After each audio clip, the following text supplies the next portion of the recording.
গেমে ঢোকার সাথে সাথে দেখি আমার একটা বিল্ডার খালি। হ্যালো ফ্রেন্ডস, আসসালামু আলাইকুম। কেমন আছো সবাই? আশা করি তোমরা সবাই অনেক ভালো আছো। আজকে চ্যালেঞ্জের ৬২ নাম্বার দিন। গেমে ঢুকে দেখি আমার একটা বিল্ডার ফ্রি। তো প্রথমে আগে কালেকশন করলাম, এরপর দেখতে লাগলাম কোন জিনিসটা আপগ্রেড দেওয়া যায়। ওয়ারের দিকে চোখ গেল, ঢুকেই দেখি আমাদের টিমের ১০ জন মিলে এনেছে পুরো ৩০টা স্টার। এর আগে এমন কখনো হয়নি। আমি তো দেখে একেবারে অবাক। পরে ভাবলাম আমিও একটা অ্যাটাক দেই ওয়ারে। অ্যাটাক দেওয়ার আগে ক্ল্যান ক্যাসেলের টুলস নিয়ে নিলাম, তারপর গেলাম অ্যাটাকে। প্রায় ৮৩% ভেঙে ফেললাম।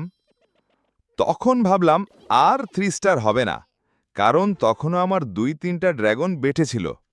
কিন্তু আল্লাহর কুদরতে করতে করতে পুরোপুরি 3 স্টার চলে আসলো। এরপর সিদ্ধান্ত নিলাম একটা হিডেন টেসলার আপগ্রেড দেব, কিন্তু তখন সেই পরিমাণ কয়েন ছিল না। পরে বাইরে একটা অ্যাটাক দিলাম, কয়েন কালেকশন করলাম, তারপর ডিরেক্ট হিডেন টেসলার আপগ্রেড দিয়ে দিলাম। তো বন্ধুরা, আজকের ভিডিও এখানেই শেষ। দেখা হবে পরের ভিডিওতে। সবাই ভালো থেকো। আল্লাহ হাফেজ।